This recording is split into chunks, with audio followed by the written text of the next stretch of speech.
রাজনীতিতে জোট গঠনের মূল উদ্দেশ্যই হচ্ছে পারস্পরিক স্বার্থ নিশ্চিত করা। তবে চুক্তির শর্তাবলী বা দাবি নিয়ে মতপার্থক্য থাকলে সেই জোট স্থায়ী হয় না। বাংলাদেশ ইসলামপন্থী রাজনৈতিক দলগুলোর মধ্যে একই পরিস্থিতি দেখা গিয়েছে।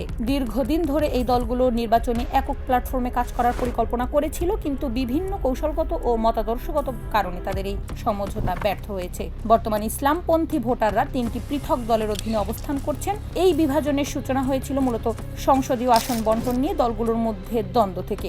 নির্বাচনের আগে রাজনৈতিক দলগুলোর মধ্যে জোট গঠন বা সমঝোতা এটাই স্বাভাবিক। জামায়াত ইসলামীর নেতৃত্বে 11টি দল মিলে একটি নির্বাচনী জোট গঠন করেছিল। এই জোটের অন্যতম প্রধান শক্তি ছিল চরমোনাই পীরের নেতৃত্বাধীন ইসলামী আন্দোলন বাংলাদেশ। শুরুতে সবার মনে একটা প্রত্যাশা ছিল এবার হয়তো সবাই একসাথে মাঠে নামবে, কিন্তু রাজনীতি যে কতটা জটিল হতে পারে তা বোঝা গেল যখন আসন ভাগাভাগির খসড়া কাগজে দাগ কাটতে গিয়ে দেখা মিলল অনিশ্চয়তার। মনে করুন, আপনার ভেতরের শিশু যখন কোনো খেলনা ভাগ করে পেতে চায়, কিন্তু তার চেয়ে বড় কেউ যদি তাকে অগ্রাহ্য করে, তখন শিশুটির মনে ক্ষোভের সৃষ্টি হয়। ইসলামী আন্দোলনের নেতারাও ঠিক এমনই একটি অনুভূতির মধ্য দিয়ে গিয়েছেন। তাদের কাছে মনে হয়েছে বড় দলগুলো হিসেবে জামায়াত তাদের প্রতি যথেষ্ট সম্মান বা গুরুত্ব দিচ্ছে না। এই বিরোধের মূলে ছিল সংখ্যার লড়াই।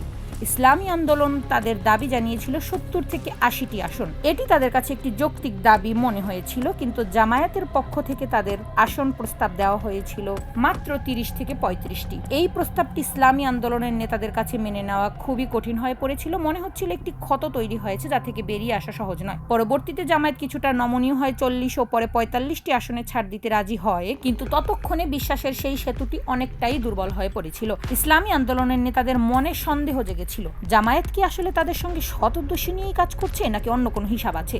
এই সন্দেহটুকুই যেন চোখের সামনের অন্ধকার হয়ে দাঁড়িয়েছিল। এই অবিশ্বাসের পরিবেশে ইসলামী আন্দোলন বাংলাদেশ একটি বড় সিদ্ধান্ত নেয়। গত শুক্রবার বিকেলে রাজধানীর পুরনো পল্টনে দলটির কেন্দ্রীয় কার্যালয়ে এক সংবাদ সম্মেলনের মাধ্যমে তারা জানিয়ে দেন তারা এককভাবে নির্বাচনে অংশ নেবেন।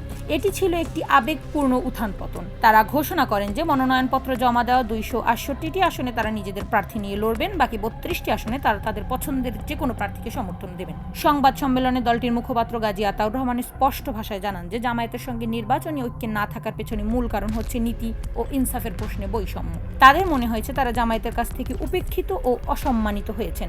এই ঘটনার পরিস্থিতি এমন দিকে মোড় নেয় যে ইসলামপন্থীদের ভোট এখন তিনটি ভিন্ন পথে চলে যায়। একদিকে আছে জামায়াতের নেতৃত্বাধীন 10 দলীয় নির্বাচনী ঐক্য। এই জোটে 5টি ইসলামী দল রয়েছে, তাদের মধ্যে মাওলানা মামুনুল হকের নেতৃত্বাধীন খেলাফত মজলিস অন্যতম।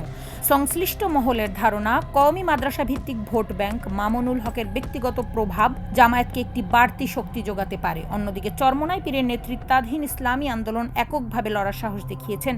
আর তৃতীয় পথে রয়েছে বিএনপির সঙ্গে যুক্ত হওয়া কিছু ইসলামী দল। এদের মধ্যে জমিয়তে উলামা ইসলাম ও ইসলামী ঐক্যজোটের নাম উল্লেখযোগ্য। বিএনপি তাদের কিছু আসনে ছাড় দিয়েছে, দাদাদের মধ্যে এক ধরনের প্রত্যাশা তৈরি করেছে। এই পরিস্থিতিতে জামায়াতের পক্ষ থেকে বলা হয়েছে তারা ইসলামী আন্দোলনের জন্য পর্যাপ্ত আসন ও সম্মান রেখেছিল, কিন্তু তাদের এই ব্যাখ্যা যেন ইসলামী আন্দোলনের নেতাদের মনে স্পর্শ করতে পারেননি। ইসলামী আন্দোলনের পক্ষ থেকে আরও গুরুতর অভিযোগ ওঠে। তারা দাবি করে জামায়াতের আমির বারবার বিএনপির সঙ্গে জাতীয় সরকার গঠনের কথা বলেছেন। তাদের সংখ্যা এই নির্বাচন হয়তো একটি পাতানো খেলা হতে পারে। তারা মনে করছেন এটি কি আসল নির্বাচন বা ইলেকশন নাকি সিলেকশন, তা নিয়ে তাদের মনে প্রশ্ন জেগেছে। এই সংখ্যা থেকেই তারা জামায়াতের সঙ্গে আর থাকতে চাননি। রাজনৈতিক বিশ্লেষকদের মতে এই বিভাজন শুধুমাত্র আসনের লড়াই নয়, এটি গভীরে গিয়ে আদর্শগত ও নৈতিক দ্বন্দ্বের বহিঃপ্রকাশ। একটি সময় ছিল যখন সবাই মিলে শক্তি বাড়ানোর কথা ভাবত, কিন্তু এখন সবাই নিজেদের অস্তিত্ব টিকিয়ে রাখার লড়াই ব্যস্ত। এই বিভক্তির ফলে জামায়াত ইসলামী আন্দোলন উভয় পক্ষের জন্যই ঝুঁকির তৈরি হয়েছে। বিশেষ করে জামায়াতের জন্য যে ঝুঁকিটা আরও বেশি, কারণ হেফাজত ইসলাম ও জমিয়তের মতো বড় সংগঠনগুলো প্রকাশ্যেই জামায়াতের বিরোধিতা করে আসছে। এদিকে বিএনপির সঙ্গে জোট বাঁধা ইসলামী দলগুলোর অবস্থানও খুব একটা স্বস্তিদায়ক নয়। ইসলামী ঐক্যজোটের মহাসচিব বলেছেন বিএনপির সঙ্গে কাজ করতে হলে ইসলামের বিষয়ে স্পষ্ট অস্বীকার প্রয়োজন।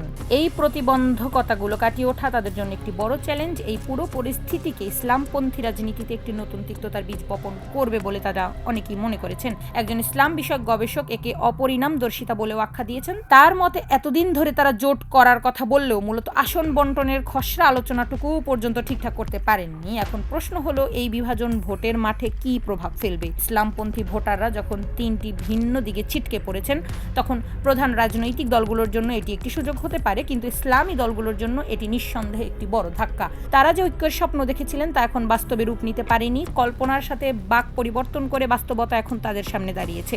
ভোটের হিসাব নিকাশে এই বিভাজন কাদের লাভ বা ক্ষতি করবে তা নির্ধারণ করা এখন সময়ের অপেক্ষা। তবে একটি কথা নিশ্চিত, রাজনীতিতে অপ্রত্যাশিত আহ্বানের সাড়া দিতে গিয়ে তারা যে পথ বেছে নিয়েছেন তা নতুন ইতিহাস সৃষ্টি করতে যাচ্ছে। সবশেষে বলা যায়, একটি স্বপ্নভঙ্গের পর প্রত্যাবর্তন বা পুনরুদ্ধার কতটা সহজ হবে তা ভবিষ্যৎই বলবে। তবে এই 3 বাক্সের লড়াইয়ে ইসলামপন্থীদের রাজনীতি যে একটা বড় ধাক্কা খেয়েছে তা অনস্বীকার্য।